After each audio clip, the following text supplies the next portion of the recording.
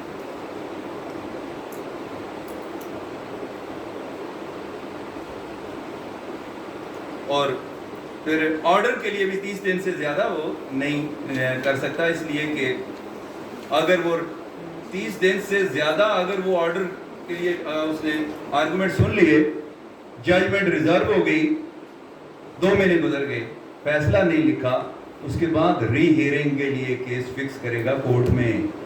یہ اکثر آپ نے دیکھا، یہ نارملی ہائی کورٹ میں ہوتا ہے، یہاں تو کر دیتے ہیں ڈسٹرکٹ لیول پہ، لیکن ہائی کورٹ میں ہوتا ہے کہ وہاں 6 مہینے فیصلے نہیں ہوتے بحث سننے کے بعد بھی. وہ پھر دوبارہ فکس کرتے ہیں ری ہیئرنگ کے لیے، دونوں پارٹیز کو وکیلوں کو نوٹس کرتے ہیں، لیکن وہ سنتے نہیں ہیں. وہ بس سمپل اتنا ایک فارمیلٹی پوری کرتے ہیں فائل کے اندر کہ ہاں اچھا آرگومنٹس تو ہو گئے تھے، کوئی نئی بات تو نہیں ہے، کوئی اور پوائنٹ تو نہیں ہے. اب دونوں طرف سے کہتے ہیں نہیں سر وہ دونوں طرف سے بحث ہو گئی تھی، بس ٹھیک ہے جی آپ یہ آرڈر کے لیے، تو پھر وہ آرڈر کر دیتے ہیں. تو یہ اس کے بعد یہ آرڈر اناؤنسمنٹ ججمنٹ آرڈر 20 اور 20 کے بعد پھر فیصلہ ہو گیا. آگے پھر اس پر عمل درآمد ایگزیکیوشن ہوگی، اور ایگزیکیوشن ہوگی اس میں سیکشن 36 ہے سی پی سی کی، اور سیکشن 36 سے لے کر 74 تک یہ ساری سیکشنز ایگزیکیوشن پہ. اور اس کے علاوہ آرڈر 21 کے جو 102 کسی میں 102 اور کسی میں 103 رولز ہیں، وہ سارے کے سارے رولز ایگزیکیوشن پہ، یعنی آدھی سی پی سی ایگزیکیوشن پہ ہے. سیکشن 36 to 74 اور آرڈر 21 جس کے 100 سے اوپر رولز ہیں، باقی کوئی اتنا بڑا آرڈر نہیں ہے. تو یہ سارے ایگزیکیوشن ہے، یعنی اس ججمنٹ اور ڈگری پہ عمل درآمد کرانے کے لیے یہ سارا لا اس کے اندر موجود ہے. تو یہ ہے from the date of filing of the suit till the decision of the suit as well as its execution. اور اس ایگزیکیوشن کی لمیٹیشن یاد رکھیں 3 ایئرز ہے اکارڈنگ ٹو سیکشن 48 آف سی پی سی. جو پہلی ججمنٹ ڈگری ہوگی یہ بے شک آگے اپیلیں ہوتی رہی، آپ نے یہ ذہن میں رکھنا ہے کہ آپ نے پہلی جو ایگزیکیوشن پٹیشن ہے وہ آپ نے 3 سال کے اندر داخل کرنی ہے، اور آپ یہ سمجھیں اپیل ہو گئی اور اپیل سپریم کورٹ تک گئی، 10 سال بعد 15 سال بعد فیصلہ ہوا، تو واپس آئے آپ نے ایگزیکیوشن فائل کی آخری فیصلے کے بعد، تو پتہ چلا کہ جناب وہ تو گزر گئے، اور دوسری طرف سے آبجیکشن آیا کہ جناب یہ تو 20 سال کے بعد ایگزیکیوشن فائل ہے. یہ سیکشن 48 ہے، اور یہ S C M R 2013 Saqib Nisar sahab کی ججمنٹ ہے بڑی کلیئر کہ پہلی ججمنٹ ڈگری کے خلاف جو ہے وہ پہلی ایگزیکیوشن پٹیشن وہ 3 سال کے اندر آنی چاہیے, دوسری جو ہے 6 سال کے اندر آ سکتی ہے. تو یہ 48 کے اندر دیا ہوا ہے. تو یہ سارا لا ہے آپ کا دعویٰ داری سے لے کر فیصلے تک اور عمل درآمد تک. اب اینی کوشچن؟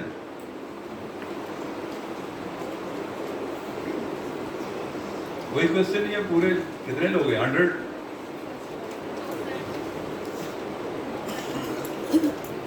کلیئر ہے سر؟ یہ آئندہ بھی کوئی پرابلم ہوئی تو آپ ٹیلی فون نمبر میرا نوٹ کر لیں 0333 510 4549 0333 510 4549 ذوالفقار علی عباسی. جب بھی کوئی پرابلم ہو کسی قسم کی بغیر فیس کے مفت مشورہ. Thank you very much.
کدھر ہے تم نے باقی 2 کدھر چھوڑے جو تمہارے ساتھ تھے 2؟ نہیں ساتھ جو بیٹھی تھی کدھر ہے؟